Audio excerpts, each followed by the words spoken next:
Particles in motion. Air is matter. It has mass and occupies space. Air is a mixture of many gases. Air is approximately 4/5 nitrogen and 1/5 oxygen.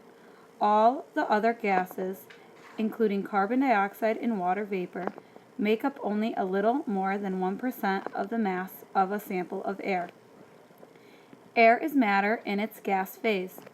That means that the nitrogen and oxygen particles in air are not connected to other particles. Gas particles fly through space as individuals.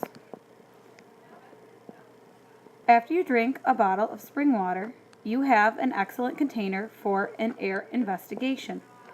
The empty bottle, of course, isn't empty. It is full of air. Because air particles are flying all around, they are going into and out of the open bottle all the time. The density of air in the bottle is exactly the same as the density of the air outside the bottle. That means that every cubic centimeter of air in the bottle has the same number of particles as every cubic centimeter of air outside the bottle. It is important to remember that air particles are really millions of times smaller than the representations in the illustrations. A cubic centimeter of air actually has about 1 quintillion air particles. A quintillion is a 1 followed by 18 zeros. The illustrations are therefore not accurate, but they are good for thinking about what is going on at the particle level. This picture shows air particles fly through space as individual particles. Air particles fill an open bottle. Particles have kinetic energy. Not only are air particles incredibly small, they are always moving, and they move fast. At room temperature, they are going about 300 meters per second. That's equal to about 670 miles per hour. Moving objects have energy. It's called kinetic energy. Anything that is in motion has kinetic energy. Whether it is an ocean liner, a bicycle, a fly, a snail, you walking to class, water falling down a waterfall, or an oxygen particle in the air, they all have kinetic energy. Kinetic energy, like all forms of energy, can do work. Air particles do work when they crash into things. Air particles push on each other, on you, on the walls of containers, and on everything else around them.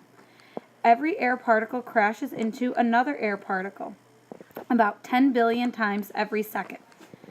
The amount of kinetic energy an object has depends on two things: the mass of the object and the speed at which it is moving.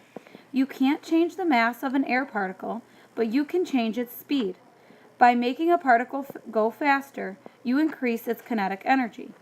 Air particles can be made to move faster by heating a sample of air. Heat increases the kinetic energy of particles. Back to the investigation. Stretch a balloon over the top of the bottle full of air. Now the air is trapped inside the bottle and balloon system. No particles can get in or out.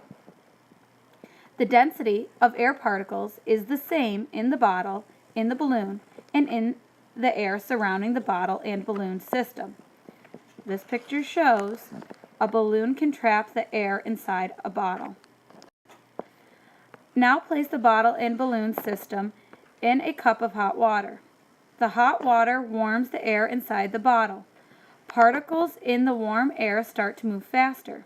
After a few minutes, the bottle and balloon system look like this.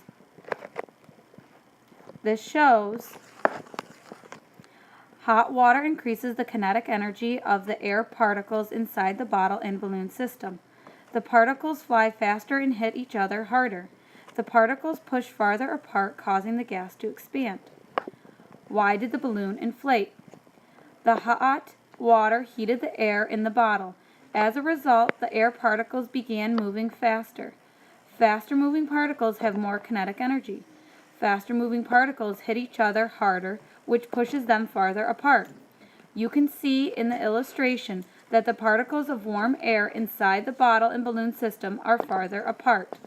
The faster moving particles also push on the balloon membrane harder. The particles push hard enough to stretch the balloon membrane. The increased kinetic energy of the particles pushes them farther apart, air expansion, and the membrane stretches to hold the increased volume of air.